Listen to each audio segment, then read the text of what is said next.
এই আমলের পুরস্কার কত! আল্লাহু আকবার। ওমর যেদিন মদিনার শাসক হইয়া ওমর বাড়ি বাড়ি ঘুরতেছে, আমি যে মদিনার শাসক, প্রেসিডেন্ট, প্রধানমন্ত্রী, যদি আমার আমলে কেউ কষ্ট পায় হাসরের দিন আমার গলায় গামছা লাগাইব। রাষ্ট্রপতি হইয়া, প্রেসিডেন্ট হইয়া, মদিনার শাসক হইয়া ওমর বাড়ি বাড়ি ঘুরতেছে। হঠাৎ দেখে নিরিবিলি খেজুর গাছের নিচে একটা মিটি মিটি বাতি জ্বলে। দৌড়ে গেছে, যায় দেখে এক অসহায় গরিব, তার বিবির বাচ্চা হবে, কাছে কেউ নাই, স্বামী বসে বসে কাঁদতেছে। পুরুষ মানুষ কি করবে? ওমর দৌড়ে বাড়িতে গেছে, গিয়া রাষ্ট্রপতির বউরে আইনা দিছে এই সাধারণ মহিলার খেদমতের জন্য। বলুন, এই আমল যদি আমাদের মধ্যে আসতো তাইলে শান্তি আসতো না অশান্তি আসতো?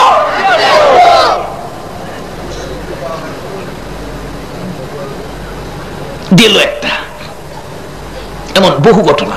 ওমর রাত্রের বেলা ঘুরে একটু ভয় নাই। আরেকদিন ঘোষণা দিছে, আমার রাজত্বের মধ্যে কেউ অন্যায় করতে পারবে না। এক দুফা, ওমর যেদিন মারা গেছে এলাকায় সবচেয়ে আগে খবরটা কইছে দুফা। দুফি কাপড় ধুইতে নদীত গেলে এই দুফি বলেন, আমি প্রত্যেকদিন দেখতাম বাঘ, হরিণ, বকরি এক গাড়ে পানি খাইতো, কিন্তু বাঘে বকরিকে, হরিণকে থাপা দেয় না। হঠাৎ থেকে একদিন বাঘে হরিণকে থাপা দিছে। ওই দুফি দাঁড়াইয়া বলতেছেন, এই এলাকাবাসী, আজকের থেকে তোমরা শুনে রাখো, নিশ্চয় ওমর মারা গেছে। ওমর থাকলে বাঘের সাহস পাইতো না। ওমর যে কালিমা পড়েছে আমরাও ঠিক সেই কালিমা পড়েছি। শুধু ওমরের জীবনী আলাপ করলে 2 ঘন্টা দরকার, যাই না, সংক্ষেপ করে দিলাম। ওমর রাত্রের বেলা ঘুরতেছে, ঘুরতে হঠাৎ দেখে এক ঘরের মধ্যে মিটি মিটি বাতি জ্বলে। ঘরের কাছে খারুসির ব্যাপারটা কি দেখে, চুলার মধ্যে আগুন দেখা যায়। একটা অসহায়, দরিদ্র অসহায় মহিলা, 2টা বাচ্চা ছিল এতিম। বাচ্চা 2টা মায়ের পাশে, মা চুলার মধ্যে পাতিল বসাইয়া পানি দিয়ে কয়েকটা পাথরের কণা ভিতরে দিয়া নাড়তেছে। বাচ্চারা বলতেছে, মা 3 দিন যাবত খাই না, এখনো কি তোমার রান্না হয় না? মা বলতেছে, 3 দিন পর্যন্ত না খাইয়া বাচ্চারা ঘুমাইলো, আজকে কিভাবে বাচ্চাদেরকে ঘুম পাড়াবো? পেটের খিদায় ঘুম আসতেছে না। মার আসলের নিচে যাইয়া 2 ছেলে ডাকতেছে, মা গো, ও মা, খাওনের ব্যবস্থা কি হয়েছে না গো মা? একটু পরে বাচ্চা 2টা যখন ঘুমাইয়া গেল, দুঃখিনী মা ওই পাতিলটা নামাইয়া চোখের পানি ছেড়ে ছেড়ে বাচ্চা 2টা বুকে লইয়া ঘুমাইয়া গেছে। ওমর একটা দৌড় মারছে, খাদ্যের গোডাউনের দরজায় যায় চিৎকার মারছে, তোরা কে কোথায় আছোস রে? আমি ওমর আসামি হইয়া গেছি। আমার রাজত্বের মধ্যে 2টা বাচ্চা এতিম না খাইয়া ঘুমাইছে। আমি ওমর হাসরের দিন জবাব দেওয়ার রাস্তা থাকবে না। দে দে কিছু আটা দে, খেজুর দে। আটা খেজুর গোশত লইয়া ওমর নিজের ঘাড়ের মধ্যে উঠাইছে। সঙ্গীরা বলতেছেন, হুজুর আপনি কেন মাথায় বোঝা নিবেন? আমরা আছি, আমাদের ঘাড়ে উঠাইয়া দেন। ওমর বলেন, আজকে আমার বোঝা তোরা নিবি রে? কথা দে হাসরের জমিনে আমি ওমরের গুনার বোঝা তোরা নিবেনি না। তা তো নিব না, তাহলে আমার ঘাড়ে উঠাইয়া দে। ওমর ঘাড়ে উঠাইয়া দিছে। গিয়া ঘরের দরজা দিছে, মা গো। এত রাত্রে মা ডাক শুনে মহিলা বলেন, কে তুমি? দরজাটা খোলো, এই বাচ্চাগুলি না খাইয়া ঘুমাইছে। মা আমি রুটি বানাই, তোমার বাচ্চাদেরকে ঘুম থেকে তুমি উঠাও। মা কই, এটা কেমন মানুষ রে? এমন ভালো মানুষ তো পৃথিবীতে দেখি নাই। এই মানুষটা যদি আমরা রাষ্ট্রপতি হইতো। রুটি বানাইছে রাষ্ট্রপতি, খাওয়াইছে, রুটি খাওয়াইয়া বাচ্চাদেরকে খুশি করে বলতেছেন, মা রাষ্ট্রীয় ভবনে যাইলে দেখবা আমার মতো একটা লোক বয়া থাকে, কোনো অভাব থাকলে আমারে কইও। কেমন ভয় করতেন আল্লাহকে! প্রেসিডেন্ট হইয়া রাত্রে ঘুরে কেউ নেই কষ্ট করে। আরেকদিন দেহে একবার শেষ রাত্রে ফিরে আসবেন মসজিদে নববীতে, এমন টাইমে দেখতে ঘরের মধ্যে বাতি, ঘরের কোন খারিছি। কি ব্যাপার, কি দুঃখ? শুনে এক গোয়াল বেডির মা, গোয়াল বেডি কইতাছে তার মেয়েকে, মা দুধ আজকা কম হইছে, 2 লা পানি বাড়াইয়া দেলা। মেয়ে কইতাছে, আম্মা পানি দিলে উমর না করছে, পানি দেন যাইতো না? আরে ব্যাককলনি, উমর কি ঘরের কোনাত খারি রইছে? আসলে উমর ঘরের কোনাতই পানি দেলা। মহিলা মেয়েটা কইতেছে, মা উমর যদি ঘরের কোনাত খারিয়া না তাহে, উমর রে জেলা বানাই বানাইছে, আমারে জেলা বানাইছে, হে আল্লাহ তো সব দেহে। একটা গোয়াল বেডির মেয়ে হইয়া আল্লাহরে কেমন ভাই করলো। আর ওখানে দেখছি মাশাআল্লাহ বেজাল করবার লাগে ওই নিরিবিলি গাছতলার জায়গা, গাছতলাতে আমার আল্লাহ দেখে না, দেখে না। আর না, আজকাল থেকে আমলে যাও, সব আল্লাহ দেখবে। কোথায় যাব? আল্লাহ দেখবে। এক হিসাবের মুরিদ লাগেটা, একটা মুরিদ রে খুব ভালোবাসে, হগলে কয় এত পয়সা হুজুর রে আমরা দেই, আমরা রে ভালোবাসে না, এই গরিব বেটারে ভালোবাসে। এটা কানে মে যাইছে, হিসাব কয় একটা কাম কর, কি তোরা আমার লাগে একটা মুরুগ জবকে আনবে, হগল ওই মুরুগ যাতে জব করবে, শর্ত হইলো কেউ যেমন না দেখে। হুজুর এই দেখটা জিনিস হইলো, বাইক গিয়া মুরুগ কিনা ভাইহানার ভিতরে গিয়া আরেকজনে ভাগ করে দরজা লাগাইলে, আরেকজনে গর্তে বাড়ি উঠলি রে, বাইরে হেরে দিয়া। এইভাবে হাজার হাজার মুরিদ মুরুগের টাল ফালাইছে। এদিকে আয় আকেল আলী, জি মুরুগ জব করছস? হ। কেমনে জব করছস? হুজুর ঘরে দরজা লাগাইছি। কেউ দেখছে না? কনা তুই? হুজুর ভাইয়ানার ভিতরে তো কেউ জানা, লাগাই গেলি, মাঝে মনে করছে ভাইয়ানাত গেছি, কেউ দেখছে না? কয় না। তুই? কেরামত আলী, আমি বিবিরে করতে ভাই গিরে দিয়া দরজা লাগাইয়া ভিতরে আমদায়, কেউ দেখছে না? কন্যা মাশাআল্লাহ খুব ভালো করছস। অবশেষে ওই যে যারে বেশি আদর করতো, হ্যাঁ আইতাছে জেতা মুরুগ লইয়া। কিরে তুই? হুজুর আমি মুরুগ জব করতে পারলাম না। কেন? যেহেনই যাই খালি দেখ খেলা। হ্যাঁ জব করলো, কেউ দেখে না, ভাইহানার ভিতরে গেছে, এই ফাঁক ঘরের ভিতরে গেছে, ঘরের ভিতরে গেছে, কেউ দেখলো না, তোরটা দেখ খেলা। এটা কোন দেখতে কথা কইলি? হুজুর মানুষে দেখে না, আমার আল্লাহ, আমি যেহেন যাই এহেনই আমার পয়সা কে চাইতে। হ্যাঁ আমরা যে যাই করি আমার আল্লাহ সব দেখে কিনা বলুন তো? এই আমলটা খালি রাখেন না, সব দূর হয়ে যাবে। কয় আয় বাবা তুই হলো আমার মুরিদ, তোকে আজকাল থেকে খেলাফত দিয়ে দিলাম, আয় আদুর ফাইলে তুই পাইবে। হগল মুরিদের কানো টান লাগছে না? বলতেছিলাম ওমর দাঁড়িয়ে আছে ঘরের কোনায়, মেয়েটা বলতেছে পানি দাও দুধের মধ্যে।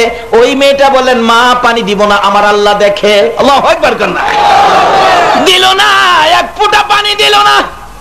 দৌড়াইয়া ওমর চলে গেছে, সকালবেলা পুলিশ পাঠাইছে, এ বাড়ির বাড়িওয়ালাকে মহিলাকে দুইজনকে ধরে নিয়ে আসো। তারা তো থরথর করে কাঁপতেছে। ওমর যে কড়া বিচারক, না জানি কোন অপরাধ করেছি, না জানি কোন বিচারে দাঁড় করাইবো, কোন অপরাধের বিচার জানি করবে। বসাইছে উমরের সামনে, হেরা দাঁড়ায় রয়েছে, বসতে রাজি না। এত বড় প্রেসিডেন্টের সামনে বসবে? বসেন বসেন বসেন। মিষ্টি মাষ্টি নিয়ে আসো। কেন? আপনাদেরকে ডাইকে আনছি বিচারের জন্য না, আজকাল থেকে আপনার আমার বিয়াই হবেন। একটা রাষ্ট্রপতি গোয়াল বেডির জামাইরে কইতাছে বিয়াই হবেন। কোন কি? কেন? আপনার মেয়ে, যেই মেয়ে আল্লাহকে ভয় করে দুধে পানি দেয় না, অথচ বলছিল উমরের ঘরের কোনায় নাই, আমার আল্লাহ তো আছে। ওই সময় আমি উমর ঘরের কোনায় ছিলাম। যেই মেয়েটা আমার আল্লাহকে এত ভয় করে, এই মেয়ের সাথে আমি রাষ্ট্রপতির ছেলের বিবাহ পড়াইয়া দেব। জোরে কোন সুবহান।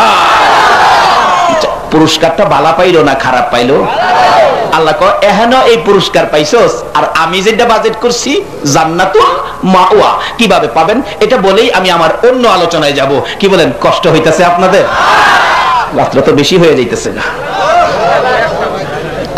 জীবনের রাত এরকম আর কয়টা আছে? কি কোন কোন যাইব? আজকে এখানে এমনও তো হইতে পারে কালকে এমন সময় কবরে। একটা রাত্র দেন, হাসরের দিন যদি আর কিচ্ছু কবুল না হয়, যদি কিচ্ছু কবুল না হয়, এ রাতটা হযরত ওমর ফারুক রাদিয়াল্লাহু তাআলার জীবনী খুলুন, হযরত আবু বকর সিদ্দিক রাদিয়াল্লাহু তাআলার জীবনী খুলুন। আবু বকর আর ওমর দুইজনের একটা আশা ছিল। কি আশা? আবু বকর একদিন বলতেছেন ওনার মেয়ে হযরত আয়েশাকে, ও আয়েশা তোমাকে অল্প বয়সে নবীজির কাছে বিয়ে দিছি, কেন জানো? মা আয়েশা বলেন আব্বা কেন বিয়ে দিবেন? ও আয়েশা শোনো, আমি আবু বকর অল্প বয়সে নবীর কাছে তোমারে বিয়ে দেওয়ার কারণ হলো একটা, কি? হাসরের দিন আমি আবু বকরের কোন আমল যদি আল্লাহর কাছে কবুল না হয়, পছন্দ না হয়, শেষ বিপদে তোমাকে তুলে ধরবো। খোদা গো, আমার অল্প বয়সের মেয়েটা তোমার হাবিবের কাছে বিয়া দিছিলাম, এই উসিলায় আমারে মাফ করে দাও। ওমরেরও একটা দাবি, ওমরের মেয়ে হাফসাকে বিয়ে দিলেন, বলতেছেন মাগো তোমাকে নবীর কাছে বিয়ে দিলাম একটা আশায়, কি? আমি ওমরের কোন ইবাদত যদি কবুল না হয়, অবশেষে তুলে ধরবো আমি ওমরের মেয়েটা তোমার নবীর কাছে বিয়ে দিছিলাম। আমরা আজকে একটা তুলে ধরি, কি? জীবনের কোন ইবাদত যদি কবুল না হয়, আজকে বরাবর যুব সমাজের উদ্যোগে ওই ইসলামী মহাসম্মেলনকে হাসরের দিন তুলে ধরবো খোদা গো। আর কিচ্ছু যদি আমরা কবুল না হয়, এই যে সম্মেলনে বসে রাত্র কাটাইছিলাম, এই রাত্রটার বিনিময় আমরা মাফ করে দাও। পারবো নি মাফ করতে? পারবো যে বাস্তবে বুঝুন। অনেক সময় দেখেন আপনাদের এই বাসের লাইন, আপনার ভৈরব যান আর নরসিংদী যান আর পলাশই যান, ঢাকা থেকে উঠলেই দেখবেন বলতেছে ভাড়া 30 টাকা, ভাড়া 30 টাকা। একজন প্যাসেঞ্জার উঠতে বলতেছে কন্ডাক্টর আমার কাছে 30টা টাকা নাই, 10টা টাকা আছে, আমার শরম দিয়েন না, এত মানুষের সামনে আমার শরম দিয়েন না, আমার 10টা টাকা আছে।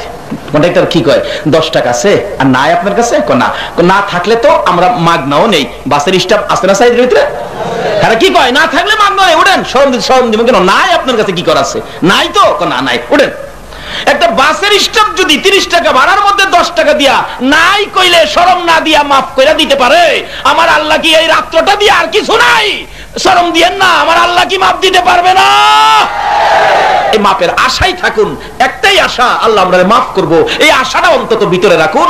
আরেকটা রাখুন ভিতরে ভয়, আল্লাহ গো কাজগুলি ভালো করতেছি না, এই ভয়টা ভিতরে রাখুন। যদি রাখেন পুরস্কার পাবেন। কি পুরস্কার? এই তো কোরআন শরীফ। বাদশাহ হারুনুর রশিদ, খেয়াল আসেনি কথাটা? বাদশাহ হারুনুর রশিদ তার বিবি তো বিদায়, কোনো মাসলাই ধরে না, বউ তালাক। হগল আলেমরা বলতেছেন তালাক, কিন্তু ইমাম মালিক সাহেব রহমাতুল্লাহ আলাইহি বললেন না, এই ফেস আমি ভাঙতে পারবো। আলহামদুলিল্লাহ। বেচারারে আসনে বসাইছে। বাদশাহ বলুন সমস্যা কি? সমস্যা হলো আমি তো, বিবি বলছে আমাকে দুজুকি, আমি বলছি আমারটা খায় আমারে দুজুহ দিবি, তুই তালাক। তাহলে আপনি দুজুকি হইলে আপনার বিবি তালাক? বলে হ্যাঁ। বাদশাহ শোনেন, আপনি কি আল্লাহকে ভয় করে জীবনে কোনো অন্যায় থেকে ফিরে আসছেন এমন কোন একটা ঘটনা আছে? বাদশাহ বলেন বাবা একটা না তো। এই যে রোজা রাখলো, কত কষ্ট, পানির পিপাসা করে যা শুকায় গেছে। আচ্ছা ইচ্ছা করলে পানি খাইতেও পারতো না? যারা মাশাআল্লাহ 5 তলায় তাহে হেরার তো ব্যাগ দিস কি সব খোলা হই। আচ্ছা কোন প্যাসেঞ্জার 5 তলার বলুন তো খাইছে কি? কারে ভয় করছে? আল্লাহ কইছে তোমরার পুরস্কার জান্নাতুল মাওয়া, কোরআন শরীফ।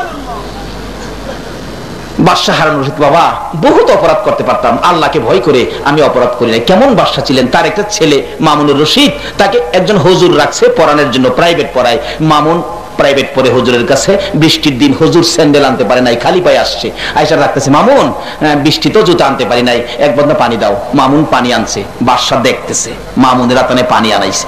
মামুন পানি দিছে, উস্তাদ পায়ে ধুইতেছে, মামুন দাঁড়াইয়া রইছে। বাদশাহ ডাকতেছে হুজুর এদিকে আসেন।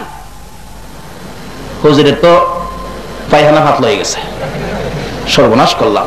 মামুনের হাতে পানি আনাইলাম, মনে হয় বাদশাহ রাগ হয়ে গেছে। হুজুর মাফ করবেন, জুতা আনতে পারি নাই তো, এক বদনা পানি মামুনের আনছে। শোনেন আপনার পায়ে জুতা নাই, খালি পায়ে আইছেন, আইসা কি করছেন? মামুনের হাতে এক বদনা পানি আনাইছি। মামুন পানি দিয়া কি করছিল? দাঁড়ায় রইছে। আপনি কি করছেন? আমি পাও ধুইছি। মামুন তখন কি করছিল? দাঁড়ায় দাঁড়ায় দেখছিল। হুজুর আপনি আমার ছেলেকে আদব শিখাইতে পারবেন না, আপনি আমার ছেলের উস্তাদ, আপনি পানি দিয়ে পাও দিলেন, মামুন কেন আপনার পাও ধোয়া দিল না? এরা ছিল বাদশাহ, এরা ছিল আল্লাহর ওলি। মামুন কেন আপনার পাও ধোয়া দিল না? আপনার কাছে আমার ছেলে কি আদব শিখবে? আলেমদের কত ইজ্জত করতেন বাদশাহরা। বাবারা ভাইরা আসুন, এই মামুনের বাবা হারুনুর রশিদ বলেন হুজুর বহু ভয় আল্লাহকে করেছি, একটা না হাজারো ঘটনা। তাইলে আপনার বিবি তালাক হয় নাই, আপনি বিবি নিয়া বাড়ির জানগা।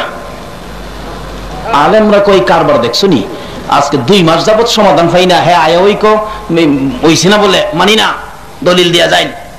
হুজুর কোরআন শরীফ পড়েন নাই? অপরিচিত কি বলছে আল্লাহ? ওয়া আম্মা মান খাফা মাকামা রাব্বিহি ওয়া নাহান নাফসা আনিল হাওয়া ফা ইন্নাল জান্নাতা হিয়াল মাওয়া।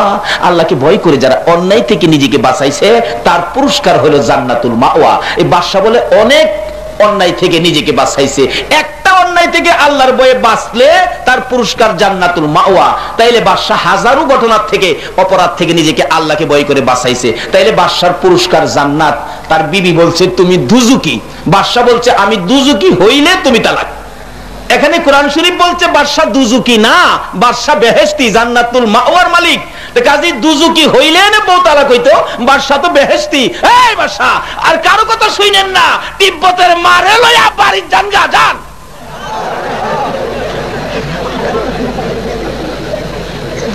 এই সহজে সমাধান পাইলো কি করে বলুন তো? আল্লাহকে ভয় করে। কাজী কোরআন শরীফে আল্লাহ ঘোষণা করছেন, শুধু আল্লাহর ভয়ের ওয়াজ করলে 6 মাস চলবো, এটা শেষ হইতো না। কাজী আল্লাহকে ভয় করেন। একটা শর্ত, এই বডির মধ্যে যা কিছু আছে সবগুলি কে দিছে? এর একটা জিনিস পাইবেন নি, এই বরাবর খুঁজা। এক বেচারার বাল্ব নষ্ট আছে না, বাল্ব নষ্ট, বাল্ব লাগাইবার লাগে মাদ্রাজ গেছে, 2 মাস থাকিয়া 6 লক্ষ টাকা খরচ, বাল্ব লাগাই দিছে, কৃত্রিম বাল্ব। আসার সময় দেশে ফিরাইব তো, বুড়া বেটা ডাক্তার বলছে, শোনেন চাচা, বাপের বয়সের আপনি, যে বাল্ব লাগাইছি, জোরে ধমক দিয়েন না, জোরে ধমক দিয়েন না, কাশি দিয়েন না, হাসি দিয়েন না, হাসি দিয়েন না, এই দিয়েন না, হেই দিয়েন না। বুড়া বেটাইন আগিলা বেটাইন না, কাগজটা টান্দা ছিড়াইছে। কিরে বেটা, কদ্দুরে বাল্ব লাগাইছস, 2 মাস কষ্ট দিছস, 6 লাখ টাকা নিছস, কস হাসি দিয়েন না, কাশি দিয়েন না। আমার আল্লাহ যে বাল্ব লাগাইয়া দিছে, 70 বছর চলছি, আমার আল্লাহ তো একদিনও টাকা নিছে না, একদিনও তো আমার নিষেধ দিছে না। বলুন, এই দামি দামি বাল্ব গুলি আমার আল্লাহ দিছে কিনা কোন তো? এই জিনিস যে আল্লাহ দিছে, এই আল্লাহরে ভয় করুন, দরকার না। এরপরে দেখেন, ওই যে ইসলাম মা কোলে লিয়ে রাখছে, মার কোলে দাদা আদর করে, দাদি আদর করে, ফুফু আয়া 2 গেল, মার কোলের মধ্যে সুমা। বাজান রে, আমার বাজান, আল্লাহ কো বান্দা রে, দেখছস কত আদর তোর জন্য আমি বাড়াইছি, না এতে ছোট কালে তোর লালন পালন কে করবে, তুই মইরেই যাইতে। একটু অসুখ হলে বাবা লয়ে দৌড় মারে হসপিটাল, ডাক্তারের কাছে, না এতে ডাক্তার বাড়িতে আইয়ে, আল্লাহ কয় দেখছস, এরপরে দাদি সারাদিন করলে রাখে, একটু কানলে জিগায়, বৌমা আমার নাতি কান দেখে রে, আমি রান্না করে, রান্না বন্ধ কর, নাতি রে কোলে লো, কই নাতি কোলে লইলে রান্না হইব কেমনে, কতে নাতি আমার কাছে দে, নাতি কোলে লইলে দেখবেন দাদি ঘুরে আরেকজনে বিস্কুট খাইতেছে, নাতি শুরু সময় বলতে আমি নিজেও দাদি গুলো থেকে হাত বাড়াইছিলাম, কইতারি না তো, হাত বাড়াইছি, দাদিকে ভাই বিস্কুট খাইবা, আমার বাইরে একটু বিস্কুট দাও না। দেখছেন, আরেকজনের কাছ থেকে ছায়া একটা বিস্কুট লইয়া আপনার আমার মতো নাতিরে দাদি দিছে, বিস্কুট লইয়া মুহ দিছি, বিস্কুট তো খাইবার মেশিন নাই, 6 মাস 7 মাস মাত্র, মুহ দিয়া 2 ঠোঁটে সিবা ফালাই রাখছি, লালা দিয়া বীজে পরে শুয়া শুয়া শুয়া শুয়া বিস্কুট খাইছি একটু এনে দেখি না। দেখুন আল্লাহ কয় কি রে, এতদিন দুধ খাইতি, অনেক বিস্কুট খাইবি, রাখ বিস্কুট খাওয়ার যন্ত্র দিতাছি, রাখ, দেখবেন 2-4 দিন পরে নিচে দিয়েই হোক উপরে দিয়েই হোক 2লা মেশিন বাইরেছে। আচ্ছা মিথ্যা কথা কইেন না, এই মেশিন গুলি কি কেউ কোনো হসপিটালতে লাগাই আনছেন? বলুন তো কে দিতেছে? এই আল্লাহরে ভয় করা দরকার আছে কি না কোন? 2লা মেশিন উপরে দিয়া বাইরেছে। দাদি কয় 500 বাড়ি বাইটা দে, আমার নাতির দাঁত উঠছে। আল্লাহ কয় দাঁত দিলাম আমি, ফান খাস তোরা। আচ্ছা খা, কত খাইবি? মাশাআল্লাহ 6-7 বছর বয়স হইছে, এখন তো সারা মুখ দাঁতে পড়ছে। দাদা ক নাতি তোরলে তোর নানার বাড়ি যামু, দাদা ল যায়, আমিও যামু। দাদা নাতির মাঝখানে, নানা নাত দাদার মাঝখানে বয়সে, মুরগার রান দিছে 2 প্লেটে 2টা, দাদাও দেলাইছে নাতিরে, নানাও দেলাইছে নাতিরে, 2 হাতে 2টা লিয়ে খাইতেছে। খাইতে খাইতে খাইতে খাইতে গুস্ত শেষ, হাড্ডি চাবাইতেছে, বাংতারে না, কয় তুই হাড্ডি খাইতে রে, দাদা আমি খাইলাই। দাদা কইতেছে নানা কুতি পারতে না, দে আমি সাবাইলাই। আল্লাহ কো হ্যাঁ খাইতার তো না, রাখ, তুই হাড্ডি খাইবি, বিস্কুটের দাঁত দিয়া হাড্ডি খাইতে কষ্ট হয় না, রাখ, আমি 2-4 দিনের মধ্যে তোরে বিস্কুটের দাঁত বদলায়া হাড্ডি খাওয়ার দাঁত দিতেছি। এই একদিন পরেই দেখবেন দাঁত, এটা কি না কেউ বাইরে লড়াইছি? বলুন তো কেউ লড়াই দিছি? অটোমেটিক দাঁত লড়াই। এরকম ভাবে দাঁতগুলি পড়ে নাই ছোটকালে আমরা? আচ্ছা যে দাঁতগুলি পড়ছেন এটি কই ফেলাইছেন? কোন কোন এলাকায় ইন্দুরের গাতার দেয়, কোন কোন এলাকায় ঘরের সাল দেওয়ায় সব বুঞ্জা ডিল মারে, কেউ আবার ইন্দুরের গাতার দেয়। কি বলেন? আমার এক সমস্যা পড়ছিলাম, আমার পোলা দাঁত পড়ছে, আমি গোসল করতে গেছি গোসলখানা, কাছে গিয়ে দেখে আবু কি দাঁত পড়ছে, দাঁত কি করতাম? আমি কি কমু? তোর দাদি রে কই গা? দাদি কইছে ইন্দুরের গাতার দিতাম, আর ইন্দুরে কইতাম ইন্দুর রে ভাই ইন্দুর, আমার বুড়া দাঁতটা নিয়ে একটা বালা দাঁত দে। আচ্ছা বলুন তো দাঁত কি ইন্দুরে দেয়? দাঁত কে দিতেছে? কিন্তু চাইছি গেলাম ইন্দুরের কাছে। আল্লাহ কইলো বাচ্চা বয়সে কুড়িয়ারি একটা ভুল করছস, যা এটা আমি তোরে মাফ করে দিলাম, যা, দাঁতের ব্যবস্থা ঠিকই করলাম। বলুন এই সকল দাঁতগুলির ব্যবস্থা কে করলো? আচ্ছা এই আল্লাহরে ভয় করুন দরকার আছে কিনা কোন তো? বাবারা ভাইরা, একটা একটা যদি ভয় আল্লাহ কি করে কবরে যাইতে পারেন, আপনার পুরস্কার হবে জান্নাতুল মাওয়া। কিন্তু ভয় করার প্রমাণটা কি? ভয় করার প্রমাণ হবে আমার নবী বলছে আসসালাতু মেরাজুল মুমিনিন। যদি মনে ভয় থাকে নামাজে দাঁড়ান, যদি নামাজে দাঁড়াইতে পারেন আল্লাহকে ভয় করে, তাহলে আল্লাহর রাসূল বলছে মাল্লাহুল মাওলা ফালাহুল কুল। যদি নামাজের মধ্যে দাঁড়াইয়া মাওলারে রাজি করতারো, আল্লাহ কয় বান্দারে 80 বছরের গুনাহ লয়ে নামাজও খারিছস, এই নামাজের একটা সেজদা দিবার আগে আমি সব মাফ করে দিছি। মাল্লাহুল মাওলা ফালাহুল কুল, মাওলারে রাজি করছেন, মাওলার সব তো আপনারই। যেমন আল্লাহর ওলি হযরতে বাইজিদ বুস্তামি রহমাতুল্লাহ আলাইহির জীবনী, আল্লাহর ওলিদের কিছু ক্ষমতা আল্লাহ দিছে কিনা বলুন তো? কোন ওলি? কিছু ওলি আছে আবার রেডিমেড ওলি আছে না, রেডিমেড ওলি। এক বেচারা সরল মানুষ বেচারা গরিব মানুষ, সনের ঘরের মধ্যে থাকে, সনের ঘরের উপরে চোটমায়া দিন সনের ঘরের তুলি ধরতেছে, বাড়ি অল্লি কইতেছে কষ্ট কইরা তাই সনের ঘরের তুলি ধরতেছে, তাই নিয়ে কয়টা ভিডা বানায় খাওয়াই। এই যে তেলের মধ্যে ছাড়লে যে ফুললে উঠে, এটা কি ভিডা কইন? তেলের ভিডা। আমরাও তেলের ভিডাই কই। আমার বাড়ি আসলে ভৈরব, একবারে ভৈরব না, অ্যাকচুয়ালি আমার বাড়ি নরসিংদী জেলা রায়পুরা থানা, কিন্তু ভৈরবের সাথে ভৈরব থাকি পরিচয়ের জন্য ভৈরব সহজ আর কি। আসলে একদিন আমরা রায়পুরার মহকুমা ছিল নারায়ণগঞ্জ, তাহলে নারায়ণগঞ্জ আর রায়পুরা তো এক লাইনের মানুষ হই, তাইলে আমরা যখন তেলের ভিডা কই, আপনারা কোন ভিডা কইন? তেল দিলে যে বাইশে উঠে।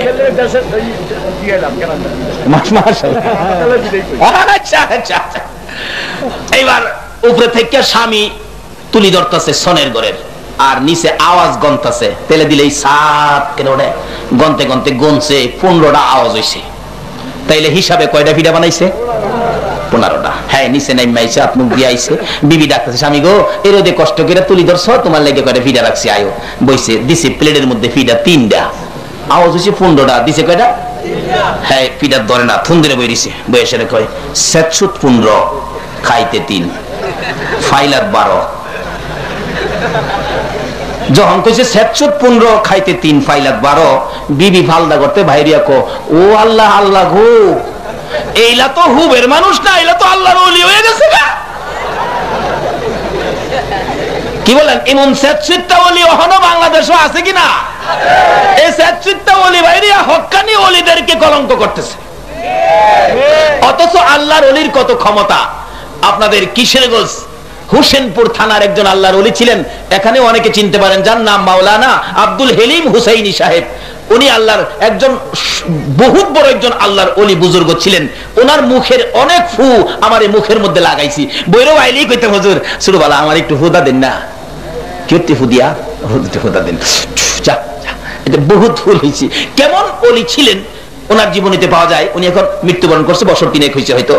একদিন একটা চিঠি লিখছে, রাত্রে 12টায় চিঠি লেখা ওনার এক সার্গিককে দিছে, বাবা এই চিঠিটা আমার ওই বন্ধুর বাড়িতে দিয়াও। কিন্তু বন্ধুর বাড়ি যাইতে গেলে রাস্তার মধ্যে বিরাট বড় নদী পড়ে, এটা নৌকা দিয়া ফেরি দিয়া পার হইতে হয়। হ্যাঁ কইতাছে হুজুর রাত্রে যে যামু, রাত্র 12টা ফেরি ফামু, মাঝি ফামু, নৌকা ফামু।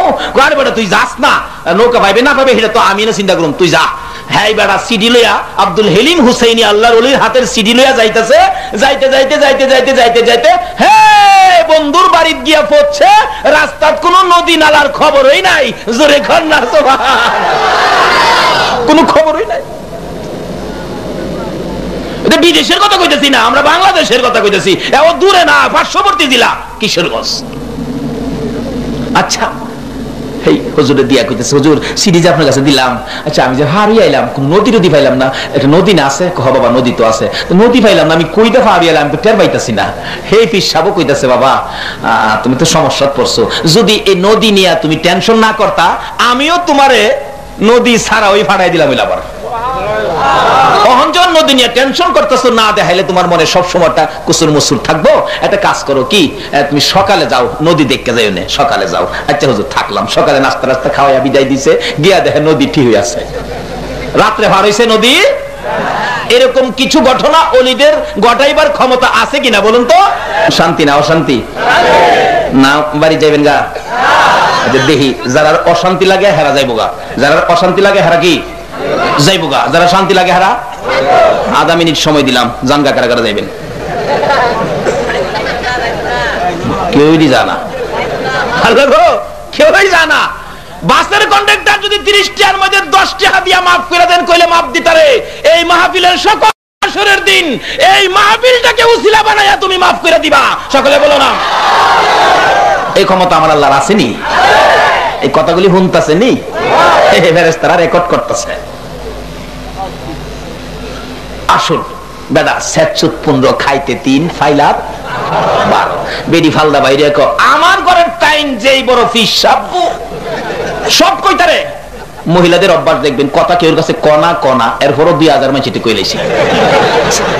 কিছু কইস না এলা আবা, কিছু কইস না হে লাগে কিছু কই না আবার কিছু গেলাম কইেন না।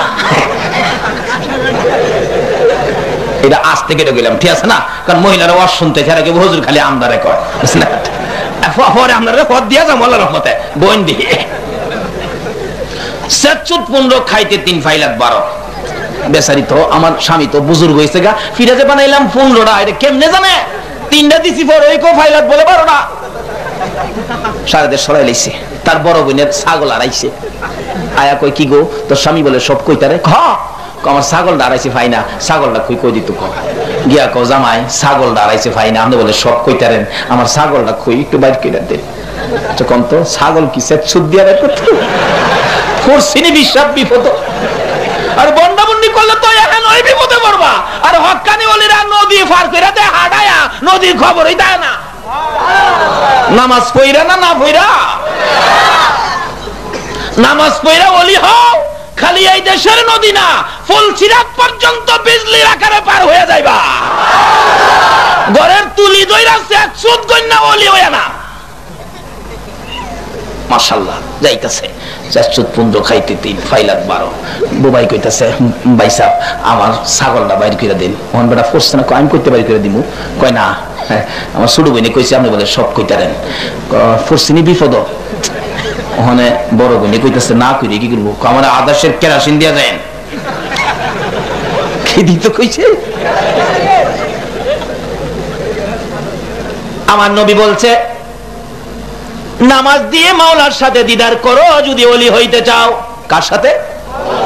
ভাইজিৎ আমার নবীর কথা মাইনা নামাজে দাঁড়াইছে 2 রাকাত নামাজ। আল্লাহু আকবার। যাইতেছে গা এভাবে হাত তুলি না আমরা। এটা অর্থ কি? মানুষ কোথাও গেলে দেখেন টাটা দেয়, জায়গা টাটা। অর্থ আমি যাইতেছি গা, বাদ ছেড়ে দিব। নামাজে দাঁড়াইলাম, নবী কইছে আসসালাতু মিরাজুল মুমিনিন। আল্লাহু আকবার কর। আমার নবী বলছে নামাজ দিয়ে মাওলার দিদার করার জন্য, মাওলার সাক্ষাৎ করার জন্য, মাওলার সাথে বন্ধুত্ব করার জন্য। এবার বাইজিদ রওনা হলো আমার নবীর কথা মাইন্না। আল্লাহু আকবার। টাটা টাটা, এই যে টাটা দুই হাতে। এই আমার বাড়িঘর, বিবি বাচ্চা, ধন সম্পদ, মেল কারখানা, ও ব্যবসা বাণিজ্য, তরকারির বাজার, আমি বিদায় নিলাম, মাওলার বাড়িতে যাচ্ছি। আল্লাহু আকবার। না কথা কইলে নামাজ হইব? আমার এক দাদি আছেন। কোন দাদি? এটা ঠিকানা দিতাম না, দিলে কি পুতিব। দাদি আছেন, সম্পর্কে দাদি লাগতো। আগিলা মানুষ সরল ছিল তো, নামাজের মাঝে বয়ে বয়ে নামাজ পড়ে দেখে গেলাম। আমি ছোট তখন, মুরগা দান খাইতেছে ঘরের ভিতরে, নামাজ দেখে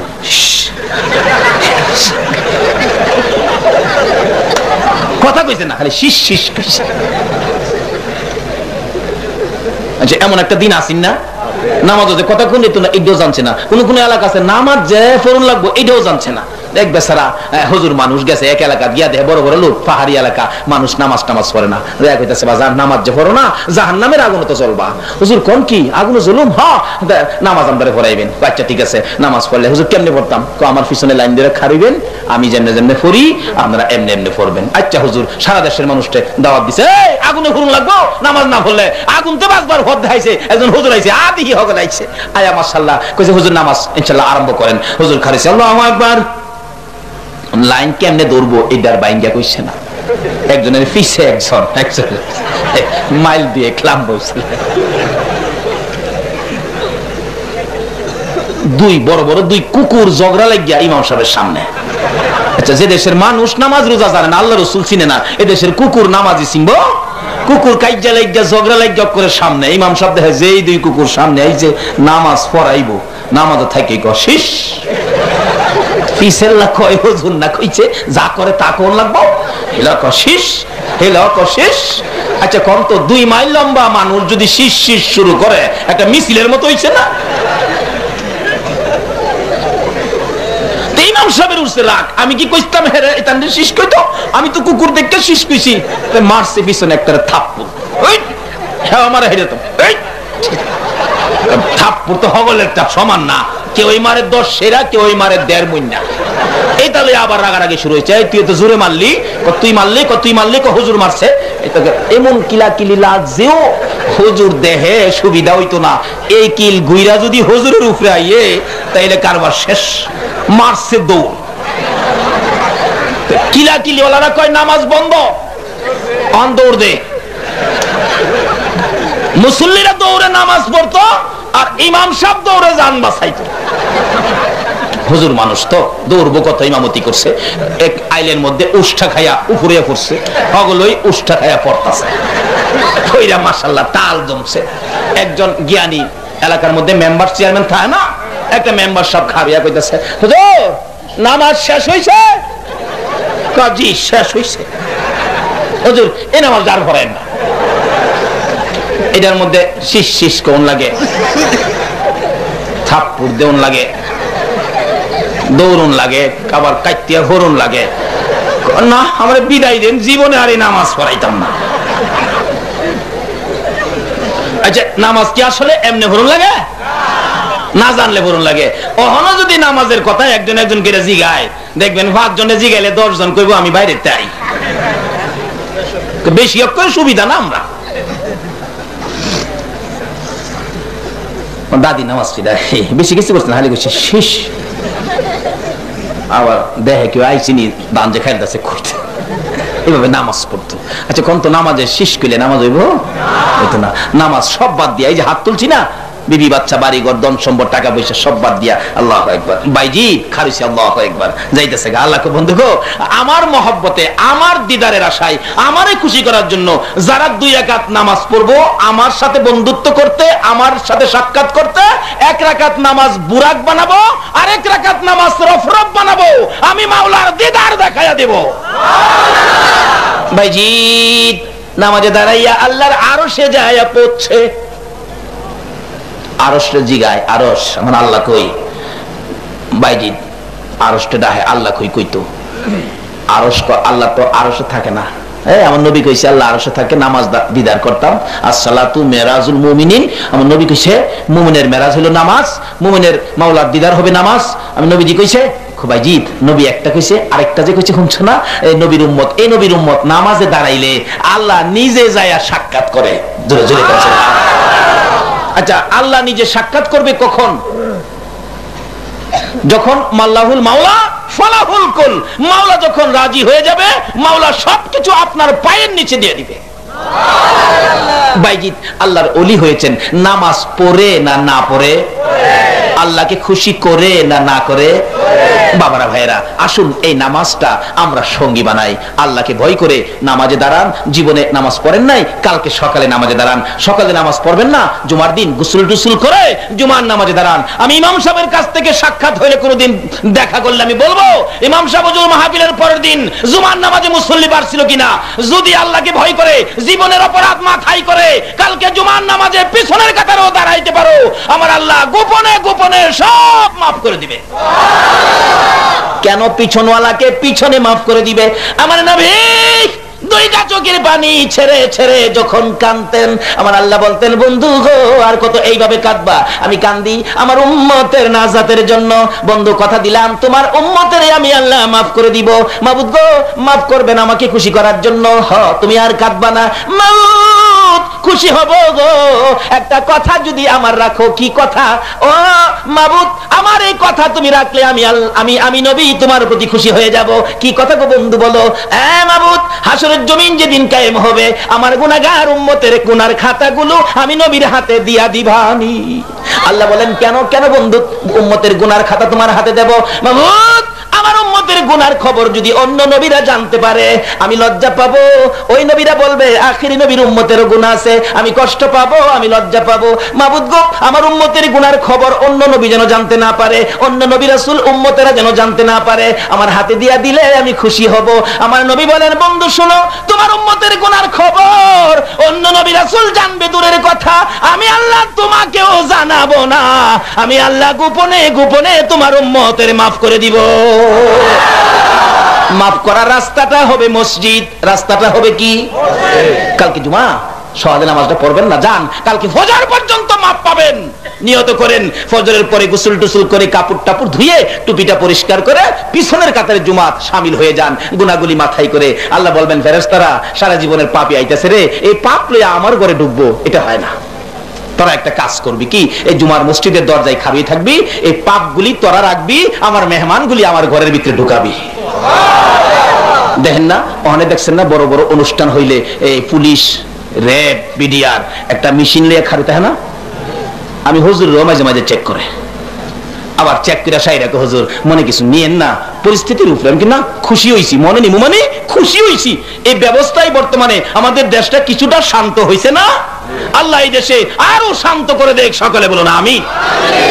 চেক চুক কইরা কইরা মাশাআল্লাহ ভিতরে ঢুকায়। আল্লাহ কয়, ও ফেরেশতারা, তোরা র‍্যাব পুলিশের ডক মসজিদের দরজায় খাড়ো, যারা গুনাহ লইয়া আইছে গুনাহ লইয়া ভিতরে যেতে দিস না, গুনাহটি সব দি তোরা রাখিয়া দিতে দে। বুঝছেন না? ব্যাগ ফাইলে তো আরো ভাগ লয়ে জায়গা, ব্যাগ খুলেন, ব্যাগ খুলেন, ব্যাগ খুলেন। অনেক সময় আছে ব্যাগ লগে নিবার লেগে দেওই না বালা বালা অনুষ্ঠানে। এবার ফেরেশতারা খাড় রইছে দরজার মধ্যে, দেয় না ভিতরে যাইবার লেগিয়া। গুনাহটি সব দি কান্দ লইছে, নিজের কান্দ ভিতরে যাইতেছে। গুনাহ যে কত ভারী দেখছেন না তো? ফেরেশতারা কান্দ, এই বুঝা আমরা রাখতে, অথচ আমরা এত বড় বাড়ি বুঝা লইয়া এর ঘরে গুনাহ আর বাড়াই না কমায়? আর বাড়াই। আল্লাহ করে আমার বান্দা আমার ঘরে নামাজ পড়তেছে, আমারে ডাকতেছে, সেজদায় গিয়া কইতাছে সুবহানা রাব্বিয়াল আলা। আমার এইভাবে আমার প্রশংসার মাঝে লাইগা রইছে, এই বান্দার কেমনে কইতাম গুনাহটি আবার ফেরত দিতে, তোরা একটু কাঁদে লিয়া খারো, বান্দা শেষ করে আইলে দেলাইস ফেরেশতারা খুদা গো আমরা জানতাছ না। আল্লাহ কয়, হেরা যখন বাইরো না, তোরা যখন জান বাসে না, কি করবি? জীবনের গুনাহ লইয়া আইসা আজকে জুমা পড়তো, একটা কাজ কর, সাইডে বাইরে কোনো গাতা আছে? হ্যাঁ আছে তো, সবগুলি নিয়ে গাতা থালাই দে, তাইলে নামাজ পড়া বাইরনের সময় গুনাহ আছে না নাই? এটার প্রমাণ করবেন কিভাবে? দেখবেন জীবনে নামাজ গেছে না তো, খালি কালকার জুমাটা হইরা বাইরেছে, লগের তারে কয়, কিরে তোর জীবনে দেখছি না নামাজ হইতে, আজ নামাজ হইরে যে, ভাই নামাজ তো আসলে অতদিন বুঝছি না, আজকে নামাজটা হইরা দেখলাম, খুব ভালোই লাগে। বালাটা কখন লাগছে? যখন জীবনের গুনাহগুলি মাফ হয়ে গেছে। আসলে দিন নামাজ ভাল লাগে রে, যা আর নামাজ ছাড়তাম না। আল্লাহ কয়, তুই যখন নামাজ ছাড়তি না, আমিও তোরে জাহান্নামও দিতাম না। এই সিস্টেমটা আল্লাহকে ভয় করে একটা ওয়াক্ত নামাজ, কালকে জুমা শামিল হয়ে যাঙ্গা, এরপরে বাকি ওয়াক্তের ব্যবস্থা ফাইসালা আমার আল্লাহ করবে। আল্লাহ আমাদেরকে সেই বুঝ দেন, সকলে বলুন আমিন। রব্বুল আলামিন জান্নাতের বাগানে বসে জান্নাতি মেহমান লইয়া বরাবর উত্তর পাড়ার লোকজন মাহফিলের আয়োজন করেছে, জান্নাতের বাগান সাজিয়েছে। মাবুদ, তোমার আদরের বান্দারা এই জান্নাতের বাগানে জান্নাতি মেহমান হয়েছে।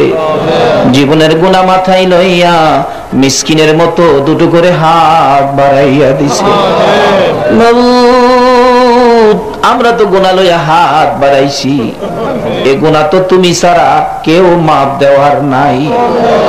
আমরা গুনাহ করতে জানি, তুমি মাপ দিতে জানো, তাই আমরা জীবনের গুনাহ লইয়া মাপের আশায় হাত বাড়াইছি গো আল্লাহ। মাবুদ, কার জীবনে কত গুনাহ হিসাব জিগাইও না, হিসাব যদি জিগাও লজ্জা পাবো, হিসাব দিতে পারবো না। মাবুদ, দেরি করো না, এই মাহফিলের সবাইকে তুমি মাফ করে দাও গো আল্লাহ। ইয়া আল্লাহ, মাপ চাইলাম জীবনের গুনাহ, মাপ যদি না করো কবে জানি মৌতের চিঠি দিয়ে আজরাইল পাঠাইয়া দাও, কবে জানি সাদা কাফন গায়ে লাইগা যায়, কবে জানি জানাজার কাতারের সামনে শুয়াইয়া দেয়, কবে জানি বড় ছেলেটা বাবার লাশের কাছে দাঁড়াইয়া বলবে, উপস্থিত মুসল্লিরা গো, আমার বাবারে মাফ কইরা দাও। লোকেরা চোখের পানি ছেড়ে দিবে বড় ছেলের কান্দা দেখে। কবে জানি কার বড় ছেলে লাশের পাশে দাঁড়াইয়া কান্দে গো। মউত ওই দিন আসার আগে আমরা যারা হাত বাড়াইছি, জানি না জীবনে আর কতদিন হাত বাড়াইতে পারবো গো আল্লাহ। জানি না জীবনে আর কতদিন এইভাবে মাহফিলে যাইতে পারবো গো। ইয়া আল্লাহ, কবে জানি দুইটা হাত সাদা কাফনের ভিতরে ডুইকা যায়, কবে জানি এই দুইটা হাত পচে গলে মাটির সাথে মিশা যায়। ওই দিন আসার আগে আমরা যারা হাত বাড়াইছি, আমাদের তামাম জিন্দেগীর গুনাহগুলো ক্ষমা করে দাও। মাবুদ গো, ক্ষমা যে চাইলাম তুমি ক্ষমা করছো নি গো আল্লাহ। ডাক দেন না আল্লাহ, আল্লাহ জীবনের গুনাহ ক্ষমা করছো নি। মাবুদ, দুনিয়ায় দেখি সন্তানেরা অপরাধ করলে মা বাবা রাগ হইয়া যায়, তোরে বাড়ির জায়গা দিব না। তারপরেও সন্তান যদি বাড়িতে না আসে, মা দরদি রাত্রে 12টা বাজলেও দরজাটা খুইলা দরজার কিনারে দাঁড়াইয়া বিনাইয়া বিনাইয়া কান্দে রে। মায়ের মতো দরদি যদি অন্যায়কারী সন্তানের জন্য দরজা খুলে কাঁদতে পারে গো, তোমার 99 ভাগ দয়া লইয়া তুমি কই আছো গো আল্লাহ। তোমার 99 ভাগ দয়ায় তুমি কেমনে আমরা রে ফিরাইয়া দিবা গো। ই আল্লাহ, কার জীবনে কত গুনাহ হিসাব জিগাইও না। আজকের জন্য কে নামাজি কে বেনামাজি কাউরে কিছু কইও না। এই মাহফিলের উসিলাই আমাকে সহ সকলের জীবনের গুনাহ ক্ষমা করে দাও। হ্যাঁ মাবুদ, জীবনের গুনাহ ক্ষমার আসার দরখাস্তের পর আর একটা দরখাস্ত করি। আমি জানি না এই কুরবানির ঈদ সামনে গো, কার চোখের পানি জানি জর্জর করে এখন পড়তেছে। ওইদিন একটা ছেলে গলায় ধরে কান্দে, হুজুর গত কুরবানিতে গরু কিনে মা বাবারে দেখাইছি, আজকে কুরবানির গরু কিনা কারে দেখাবো গো, আমার মাও নাই বাবাও নাই। এই কুরবানির ঈদে কার চোখের পানি জানি পড়বে রে আল্লাহ। এই মাহফিলে কার জানি মা নাই রে আল্লাহ, মা মা নাই রে, মা মা একটা অক্ষরের নাম হে মায়ের মধ্যে এত মধু করতে দিছ গো আল্লাহ। হে মায়ের অভাবী কে জানি হাত বাড়াইছে, বাবার অভাবী কে জানি হাত বাড়াইছে। মায়ের অভাবী বাবার অভাবীরা কি করে নিজে দেখেছি। একটা ছেলে বিদেশ থাকে, মাসে মাসে চিঠি লেখে, মা বাবা কেমন আছে। মা বাবা চিঠির উত্তর লেখে, ভালো আছি বাবা, ভালো আছি, চিন্তা করো না। হঠাৎ করে মা অসুস্থ, ডাক্তার বলে ক্যান্সার হয়ে গেছে। রাত্রে বসে বসে মা কান্দে, ছেলের বাবা আমি তো মরে যাব নিশ্চিত, আমি যদি না থাকি আমার হাত ধরে কথা দাও, আমার বাবারে আদর করবানি। দুইজনে মিলে কান্নাকাটি শুরু করে দিলে বড় ছেলে এসে বলতেছেন, আব্বু আম্মু তুমি কেন কান্দো? বড় ছেলেরা ডাইকা ডাইকা বলে, বাবারে তোর ছোট ভাই বিদেশ থেকে বাড়িতে আইলে মায়া করবি নি রে বাবা, আমি তো মরে যাব নিশ্চিত, ডাক্তার বলেছে। রাত্রে বসে বসে তার স্বামীকে বলতেছেন, স্বামী গো আমার ছেলে তো আইসা আমারে পাবে না, একটা চিঠি লেখো আমার সন্তানের কাছে, মা দেখবো নি। 1 মাসের মধ্যে বলো না আমার বাবারে বাড়িতে আইতো। চিঠি লেখছে, বাবা বাড়ির কথা লেখে নাই, বলছে বাড়িতে আইসো, তোমার মায়ের শরীর ভালো না। চিঠি যাইয়া পৌঁছবার আগে আগে মা বিদায় হয়ে আসা। যেই রাত্রে মা বিদায় হয়েছে, ছেলেটা স্বপ্নে দেখে মা ডাকতেছে, রে আব্দুল মান্নান আইলি না, আমি মারে দেখা গেলি না, আর তো জীবনে কোনোদিন মা কইয়া ডাকতে পারবি না রে বাবা। ছেলেটা ঘুম থেকে উঠে মা মা কইয়া কাঁদতেছে। সঙ্গীরা বলেন, আমারে দেশে পাঠাও রে। এভাবে কাঁদতেছো কেন? কান্দি, আমি স্বপ্নে দেখেছি আমার মা নাই, আমার দেশে পাঠা। মা নাই কেমনে জানো? স্বপ্নে দেখেছি, স্বপ্নে মানুষ কত কিছু দেখে। চিঠি লেখো, উত্তর আসবে, টেলিফোন করো, খবর পাবে। চিঠি লেখলে উত্তর আসে, কত কথা লেখে রে, মায়ের কথা লেখে না। টেলিফোন করলে কত জনের কণ্ঠ বাজে রে, মায়ের কণ্ঠ বাজে না। বাড়িতে আসবে, 1 মাস সময় নিয়ে খবর পাঠাইছে, 31 তারিখ বাড়িতে আসবে। বড় ভাই 30 তারিখে মাইক্রো ভাড়া করে রাখছে, 31 তারিখ সকালবেলা বাবারে লইয়া এয়ারপোর্টে গেছে। একটু পরে দেখা যায় মায়ের পাগল লইয়া বিমান পাখির মতো উইরা উইরা আসতেছে। বাবা কান্দে, আমার পাগল রে আমি কি দিয়া বুঝাইবো গো। বিমান থেকে নাইমা ছেলেটা মালামাল সহ গেট পার হইয়া বড় ভাইকে দেখে দৌড়াইয়া ভাইয়ের কাছে গেছে। ভাই ভাই গো, আগে কও না আমার মার খবর কি? আমি স্বপ্নে দেখেছি আমার মা নাই, ভাই জলদি করে কও আমার মায়ের খবর কি? বড় ভাই কিছু কয় না, চোখের পানি গুলি জর্জর করে ছেড়ে দিছে। দৌড়ায়া বাবার পায়ে পড়ে গেছে, বাবা গো ভাই কিছু কয় না, তুমি বলো না আমার মার খবর কি? আমি দি স্বপ্নে দেখেছি আমার মা নাই, জলদি করে কও না গো বাবা আমার মায়ের খবর কি? বাবা ও কান্দে, আমি কি খবর দিব? অবশেষে বাবা বুড়া মানুষ ধৈর্যের সহিত বলতেছেন, বাবা আব্দুল মান্নান গাড়িতে ওঠো, বাড়িতে যাইয়া দেখবি তোর মা কেমন আছে। গাড়িতে উঠলে গাড়ি যখন টান দিছে গো, বাবার চোখের পানি জর্জর করে পড়তেছে। ছেলেটা জিগায়, বাবা তুমি কেন কাঁদো? বুঝেছি আমার মা বুঝি দুনিয়ায় না। বাবা গো আমি মায়ের জন্য 4টা কাপড় আনছি, মায়ের জন্য স্বর্ণের চেন আনছি গো বাবা, এইগুলি আমি কার হাতে বুঝাইব? বাবা তোর মার কাছে যাইয়া বুঝাইবি, এখন আর কথা বইলা লাভ নাই। বাড়ির গেটে যখন মাইক্রোটা থামলো, বাড়ির গেটে মাইক্রো থামবার আগে আগে দেখে শত শত মহিলা দরজায় দাঁড়াইয়া দাঁড়াইয়া কাল। ছেলেটা গেটে যাইয়া দরজাটা খুলে একটা চিৎকার মেরে ডাক মারছে, মা গো তুমি কই গো মা, বেরিয়ে আসো না। শত শত মহিলারা চোখে পানি লইয়া কান্দে, মায়ের মুখ দেখা যায় না। অবশেষে চাচি আইসা দৌড়ায় গলায় আঞ্জায় ধরছে, বাবা মান্নান রে আয় রে বাবা বাড়ির ভিতরে আয়। চাচি গো মহিলারা কেন কান্দে গো চাচি আমার দিকে চাইয়া? রে মান্নান নাই রে, তোর মা দুনিয়ায় নাই। আয় বাবা আমার মা মা কইয়া ডাকবি। চাচি আমার মা কই গেছে গো চাচি? বাড়ির দক্ষিণ পাশে কবরস্থান, নতুন কবরের পাশে দাঁড় করায় বলতেছে, রে মান্নানের মা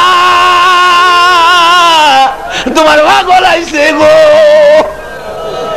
মা মা কইয়া কানতে কানতে কবরের উপরে পড়ে গেছে। হে মায়ের ব্যথায় যারা কান্দে রে, তোমার কি মায়া লাগে না গো আল্লাহ? তোমার কি দয়া লাগে না? আর দেরি করো না, আর কান্দায়ও না। এই মুহূর্তে ওই সকল মা বাবার কবর জান্নাতের বাগান বানাইয়া দাও। আল্লাহ অনেকের মা আছে হায়াত বাড়াইয়া দাও, বাবা নাই মাফ করে দাও। অনেকের বাবা আছে হায়াত বাড়াইয়া দাও, মা নাই মাফ করে দাও। আল্লাহ অনেকের মা বাবা দুনিয়ায় আছে, হায়াত বাড়াইয়া দাও। আমার আব্বা আছে গো, আমার আব্বার হায়াত বাড়াইয়া দাও। মা বাবা কেমন জিনিস বোঝার তৌফিক ছেলে মেয়েদেরকে দান করে দাও। আল্লাহ খাস করে আজকের মাহফিলের আয়োজন যারা করেছে তাদের বংশধরময় মুরব্বী খানদানবাসী পাড়া প্রতিবেশী মহব্বতী, খাস করে বরাবো এলাকার জমিনের নিচে যত মোমেন মোমেনাত ঘুমিয়ে আছে গো, এই কবরস্থানে যারা ঘুমিয়ে আছে গো, মাহফিলের উসিলাই সবাইকে তুমি মাফ করে দাও গো আল্লাহ। এই মাহফিলের আয়োজন যারা করেছে আল্লাহ তাদেরকে তুমি কবুল করে নাও। বাজারের ব্যবসায়ী ভাইয়েরা, মেল কারখানার ভাইয়েরা, শ্রমিক ভাইয়েরা টাকা পয়সা দিয়ে নেতৃত্ব যারা দিচ্ছে তারাও টাকা পয়সা পরিশ্রম করে এই মাহফিলের আয়োজন করেছে। এই মাহফিলকে উসিলা বানাইয়া সকলকে তুমি মাফ করে দাও গো আল্লাহ।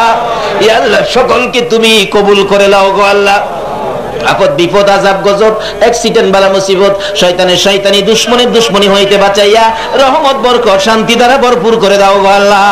এ আল্লাহ, যারা নামাজ পড়ে নামাজ কবুল করে নাও, যারা নামাজ পড়ে না নামাজের বুঝ দান করে দাও আল্লাহ। যারা ব্যবসা করে ব্যবসায় বরকত দাও, যারা চাকরি করে পদোন্নতি দান করে দাও। এই এলাকার সকল মিল কারখানাগুলো সুষ্ঠুভাবে চালাইবার তৌফিক মালিকদেরকে দাও গো আল্লাহ।